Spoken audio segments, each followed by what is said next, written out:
गणाधिपतये गणदैवताय गणाध्यक्षाय धीमहि गुणशरीराय गुणमण्डिताय गुणेशानाय धीमहि। ಇವತ್ತು ನಮ್ಮ ಹಿಂದೂ ಸಂಪ್ರದಾಯದ ಗೌರಿ ಗಣೇಶ ಸಂಪ್ರದಾಯದಂತೆ ವಿಘ್ನೇಶ್ವರನ ವಿನಾಯಕನವನ್ನು ಮರೆ ಹೋಗ್ತೀವಿ, ವಿನಾಯಕನನ್ನು ಪೂಜಿಸ್ತೀವಿ, ಆರಾಧಿಸ್ತೀವಿ. ಅದೇ ಮಾದರಿಯಲ್ಲಿ ಗೌರಿಯನ್ನು ಇವತ್ತು ಪ್ರಾರ್ಥನೆಯನ್ನು ಮಾಡ್ತೀವಿ, ಗೌರಿಯನ್ನು ಪೂಜಿಸ್ತೀವಿ.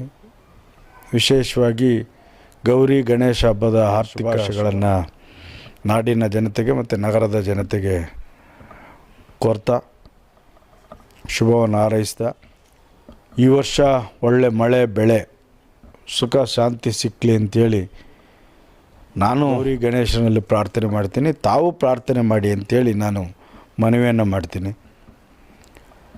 ವಿಶೇಷವಾಗಿ ಪಿಒಕಿ ಗಣೇಶನನ್ನು ಹೊರತುಪಡಿಸಿ ಪರಿಸರ ಸ್ನೇಹಿ ಗಣೇಶನನ್ನು ಕೂರಿಸಿ ಅಂಥೇಳಿ ಎಲ್ಲ ನನ್ನ ಯುವಕ ಮಿತ್ರರಲ್ಲಿ ವಿನಂತಿನೂ ಮಾಡ್ತಾಯಿದ್ದೀನಿ ಮಾಧ್ಯಮದ ಮುಖೇನ.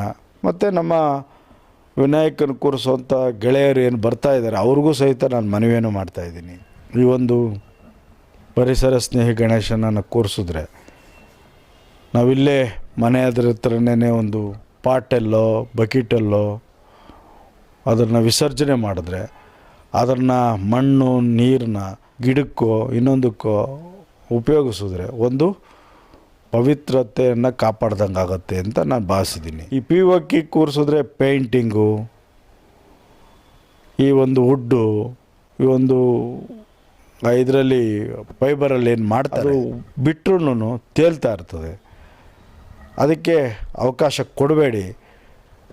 ಸಾಧ್ಯವಾದಷ್ಟು 100ಕ್ಕೆ 100 ಪರಿಸರ ಸ್ನೇಹಿ ಗಣೇಶನನ್ನೇ ಕೂರಿಸಿದ್ದೀನಿ. ಏಕೆಂದರೆ ಇವತ್ತು ಗಣೇಶನ ಕೂರಿಸ್ಬೇಕಾದ್ರೆ ಎಷ್ಟು ಕಷ್ಟ ಇದೆ ಅಂತ ನನಗೂ ಆ ಕಷ್ಟ ಗೊತ್ತಿದೆ. ಅದರಿಂದ ಗಣೇಶನ ಕೂರಿಸಿದ್ರೆ ಸಾಲದು, ಪೂಜೆ ಪುರಸ್ಕಾರ ಲೈಟಿಂಗು ಪ್ರಸಾದ ಇವೆಲ್ಲ ಇದ್ದೇ ಇರ್ತವೆ ಎಲ್ಲ ಹುಡುಗರಿಗೆ ಯುವಕರಿಗೆ.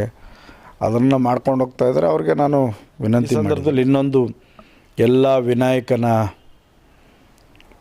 ಸಂಸ್ಥೆಗಳ ಪದಾಧಿಕಾರಿಗಳಿಗೆ ಯುವಕ ಮಿತ್ರರಿಗೆ ವಿನಂತಿ ಮಾಡ್ತೀನಿ, ಯಾವುದೇ ಉದ್ರೇಕಕ್ಕೆ ಒಳಗಾಗದೆ, ಯಾವುದೇ ಅಹಿತರ ಘಟನೆಗೆ ಅವಕಾಶ ಕೊಡದೆ, ಪೊಲೀಸರ ಮಾರ್ಗಸೂಚಿಯಂತೆ ಸಾರ್ವಜನಿಕರ ಅನುಕೂಲಕ್ಕಾಗಿ ತಾವು ಮಾಡ್ತಾ ಇರತಕ್ಕಂಥ ಪೂಜೆ ಯಶಸ್ವಿ ಆಗಬೇಕಾದ್ರೆ ತಮ್ಮ ಸಂಸ್ಥೆಯ ಎಲ್ಲ ಪದಾಧಿಕಾರಿಗಳು ಒಗ್ಗಟ್ಟಿನಿಂದ ಯಾವುದೇ ಅಹಿತರ ಘಟನೆಗೆ ಅವಕಾಶ ಕೊಡದೆ ತಮ್ಮ ಉತ್ಸಾಹವನ್ನು ಗಣೇಶನ ಪ್ರೀತಿಗೆ ಗೌರಿ ಪ್ರೀತಿಗೆ ತೋರಿಸಿಗಳಿಗೆ ಅನುಕೂಲ ಆಗೋ ರೀತಿಯಲ್ಲಿ ಪ್ರಸಾದನೋ ಪೂಜೆನೋ ಯಾವುದೋ ವಾದ್ಯಗೋಷ್ಠಿನೋ ಕಲ್ಚರ್ ಪ್ರೋಗ್ರಾಮು ಇದೆಲ್ಲ ಮಾಡಿ ಒಂದು ವಿನಾಯಕನ ಪಾತ್ರರಾಗಿ ಉದ್ರೇಕಕ್ಕೆ ಒಳಗಾಗಿ ಅವಕಾಶಕ್ಕೆ ಕೊಡಬೇಡಿ ಅಂತೇಳಿ ನಾನು ಪ್ರಾರ್ಥನೆಯನ್ನು ಮಾಡೋದಕ್ಕೆ ಇಚ್ಛಪಡ್ತೀನಿ.